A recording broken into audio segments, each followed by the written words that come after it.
Saya sedang tidur, terus tiba-tiba ada yang bangunkan di depan wajah saya itu tiba-tiba pocong. Mata saya terbuka melihat sosok hitam. Sosok hitam yang tinggi yang kira-kiranya ada 5 sampai 6 meter. Itu di samping saya. Ada segerombolan PKI yang ingin menangkap kiai saya. Assalamualaikum warahmatullahi wabarakatuh. Para sobat Sultan Katrol Dewek di mana saja berada. Pada kesempatan malam hari ini saya ditemani oleh saudara saya. Sebelumnya untuk para subscriber Wong Dewek, semoga kita semua dalam keadaan sehat, sehat jasmani, sehat rohani, dimudahkan dalam segala urusan. Jadi para sobat, untuk channel Wong Dewek ini kami ada salah satu tujuan, yang dimana tujuan itu insya Allah pendapatan yang kami terima akan dialokasikan kepada yang berhak. Nah, sebelumnya saya ditemani oleh saudara saya. Mohon maaf Kang, dengan Akang siapa? Kang Jaka, biasa dipanggil Bang Jack. Ya. Jadi para sobat, pada malam hari ini kita ditemani oleh Kang Jaka yang biasa sehari-hari dipanggil dengan Kang Jack atau Bang Jack ya. Ini adalah narasumber dari kita. Kang Jack ini akan menceritakan masalah atau mengenai pengalaman mistis atau misteri. Sebelumnya Kang Jack ya, saya mau nanya, waktu pengalaman pribadi dari Akang ini pada saat itu ada di daerah mana? Ya, untuk pengalaman mistis saya itu berawal dari sebuah pondok pesantren ya, Ya. yang tepatnya ada di daerah Indramayu. Ya. Itulah pengalaman pertama saya, sekaligus pengalaman yang paling mistis pertama dan mungkin sampai saat ini belum pernah lagi. Ya. Jadi para sobat, nanti kita akan menanyakan Jack seperti apa dipanggilkan dari Kang Jack. Mohon silakan diceritakan pengalaman dari Kang Jack.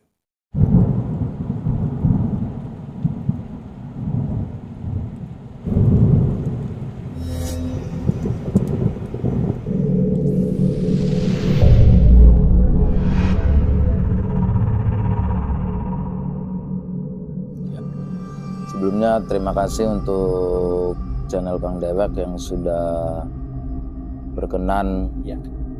sharing bersama, berbagi cerita bersama.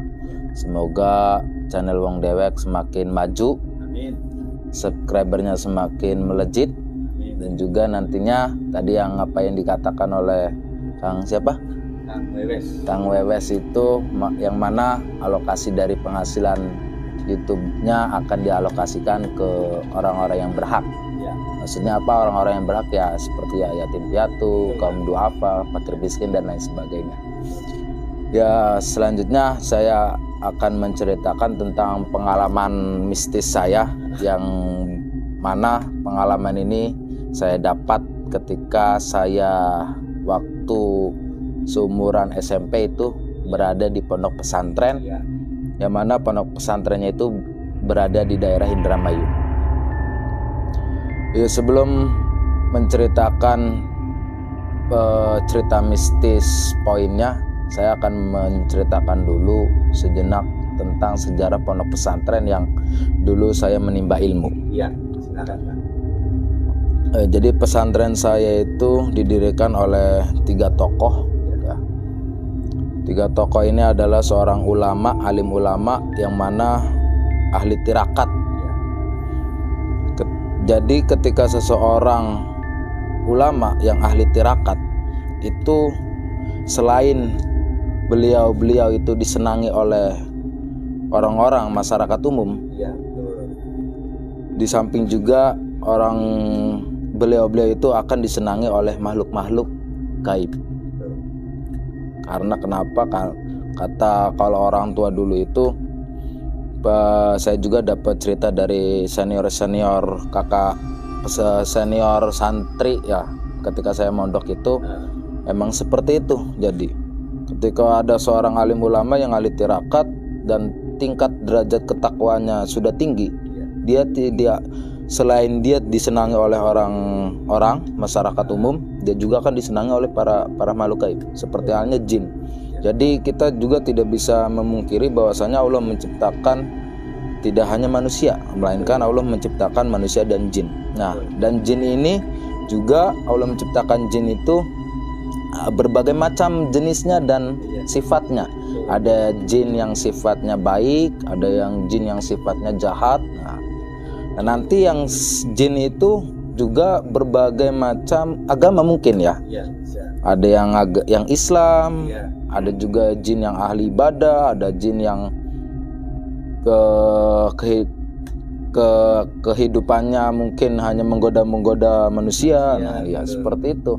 Jadi nanti seorang ulama yang ahli tirakat dan derajat ketakwanya tinggi, maka akan disenangi dan dikagumi oleh jin-jin yang Islam, jin-jin yang baik.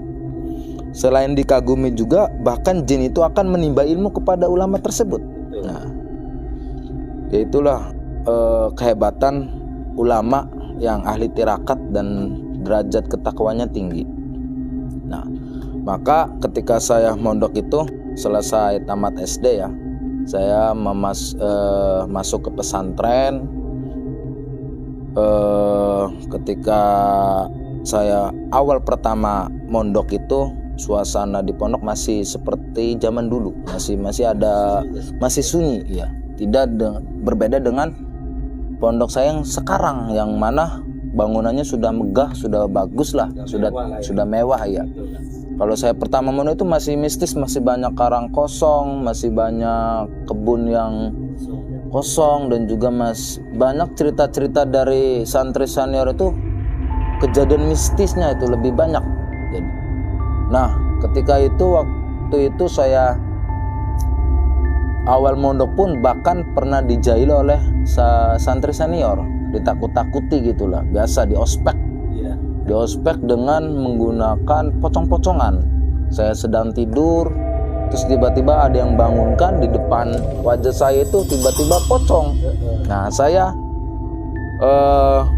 karena saya waktu itu dijahili seperti itu, saya bukannya takut, aslinya takut, tapi saya melek melihat ada pocong, saya merem lagi, pura-pura tidur, tetapi di dalam hati saya itu sangat ketakutan, merinding, panas dingin lah. Taunya lama-lama si orang yang jahil ini menyerah, karena ini yang ditakuti kok nggak takut. Nah, akhirnya pergi. Barulah saya di situ bangun, jadinya pindah deh tidurnya. Nah, kejadian mistis yang saya alami itu berawal seperti ini. Waktu itu di salah satu gedung tepatnya di belakang masjid. Itu ada gedung yang mana saya juga dapat dari cerita kakak-kakak senior saya, bahwasanya di gedung itu tempatnya jin penunggu pondok. Kalau ibaratnya ketua jinnya itu berada di gedung belakang masjid.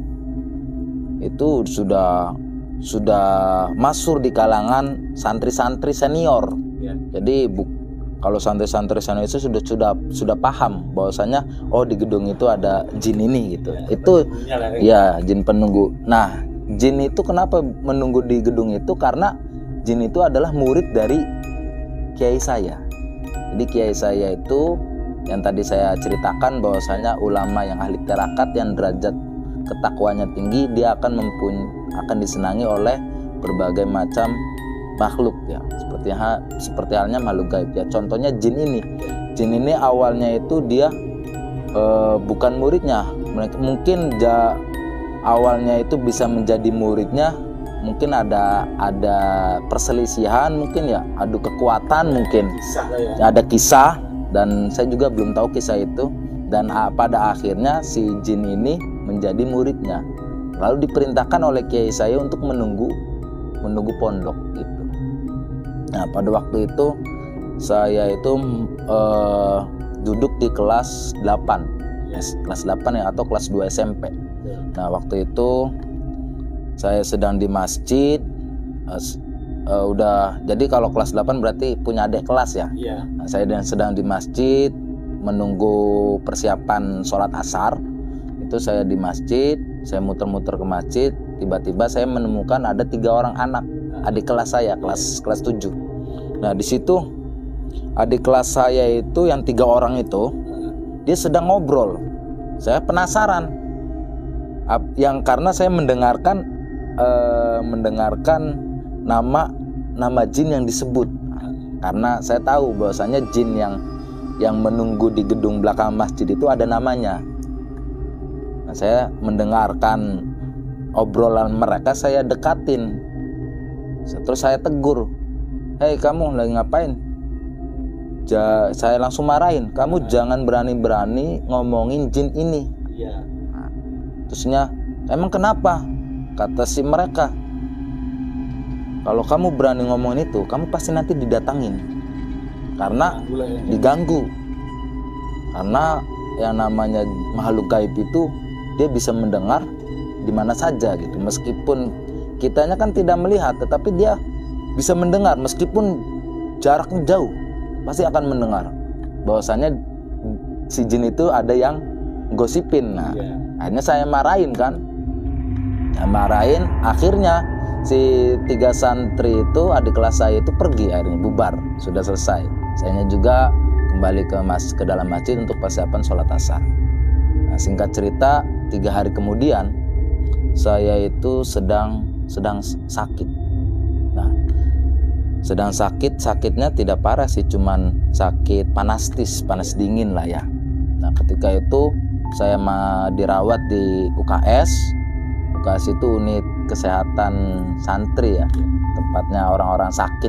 Nah, di situ ada 2 ruangan. Di UKS itu ada 2 ruangan, saya berada di posisi paling pojok.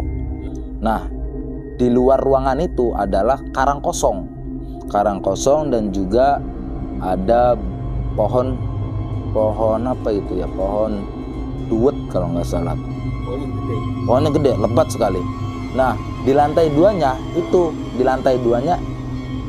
yang tadi saya sebut, si jin itu tempat tinggalnya di gedung di atas lantai 2, tepatnya kalau santri senior katanya di para. Para itu bahasa Indonesia apa? Atap ya, di atap. Nah, situ. Saya sakit berapa hari itu ya, 2 hari. Nah, ketika waktu malam itu keadaan biasa-biasa saja. Biasa-biasa saja, suasana adem ayem, tidak ada hujan, tidak ada angin besar, pokoknya kayak sunyi lah. Nah, saya tidur karena saya merasa pusing, akhirnya saya tidur. Nah, ketika di jam malam, nggak tahu itu jam berapa, saya itu tiba-tiba sadar, terbangun, mata saya terbuka melihat sosok hitam yang tinggi, yang kira-kiranya ada 5-6 meter. Itu di samping saya. Pas itu saya langsung menggigil, panas dingin. Karena saya nggak berani melihat, cuman sekejap melihat sosok hitam itu, akhirnya saya merem lagi, tidur lagi. Saya sambil tidur itu masih sadar, ini siapa? Nah, saya juga bingung itu siapa gitu. Saya ketakutan, panas dingin. Di dalam hati ya istighfar, baca ketemunya lah, baca apa saja, baca ayat kursi, baca surat-surat Al-Falaq, An-Nas, Kulhu, Al-Ikhlas, saya bacakan semua. Saya tidur, akhirnya saya pun tidur lagi. Nah, ketika bangun, disinilah ketika saya bangun pas subuh itu, nah disinilah baru saya sadar bahwasanya yang tadi malam saya temui itu ketika terbangun itu tuh benar-benar nyata, bukan hanya sekedar mimpi, nyata. Kenapa? Karena ketika saya bangun itu, badan saya seluruh tubuh itu mengalami keluar bintik warna merah, bulat-bulat seperti sosis. Kalau sosis dipotong-potong tuh, nah seginilah. Nah itu semuanya menempel pada tubuh. Ini merah-merah. Padahal saya cuman sakit panas dingin dan juga tidak gatal. Si merah-merah itu tidak gatal. Itu saya kaget ya. Bangun-bangun tanya ke pengurus sama kakak pengurus yang berada di UKS. Saya tanya, ini penyakit apa? Kok saya bangun-bangun tiba-tiba kayak gini? Nggak tahu katanya. Gatal enggak? Tidak gatal. Itu yang bikin saya aneh sampai sekarang. Berarti yang waktu malam itu saya tiba-tiba terbangun itu, nah ini bukan hanya mimpi belaka. Ini nggak sewajarnya, ini nyata ini. Kayaknya mungkin ya, perkiraan saya, tebakan saya itu ditiup. Ya mungkin ya, dengan napasnya si sosok hitam itu membuat tubuh saya menjadi seperti itu. Akhirnya tapi tidak lama sih. Ketika jam 7 pagi saya gunakan obat saya pakainya obat gatal, pakai obat oles lah, kayak semacam obat cair. Itu saya oleskan ke seluruh tubuh saya yang merah-merah. Itu dalam waktu 2 jam hilang lagi. Dalam 2 jam hilang lagi. Mungkin sosok bayangan hitam itu ibaratnya seperti akan diceritain itu masih sebuah lah. Iya. Mungkin juga ya kalau menurut saya ya, mungkin juga karena mungkin kebaikan sampean juga bisa jadi. Mungkin ya. Saya juga mengira bahwa kayaknya yang sosok hitam yang malam saya temui itu adalah si penunggu gedung itu. Karena bukan hanya satu, kata-kata kakak santri-santri senior itu bukan hanya satu, banyak. Sering mengalami seperti itu kan? Iya, santri-santri yang lain sering mengalami. Tapi yang kata senior ya, yang ketua jinnya itu adalah si itu. Saya menyangkanya yang saya temui pada malam hari itu ya, mungkin itu. Seperti itu. Jadi para sobat Selengkang Patrol Dewek, apa yang diceritakan oleh Kang Jet, dia asli pengalaman dari pribadi dia. Ya. Terus juga ada teman-teman dia yang melihat dia dalam keadaan kurang sehat.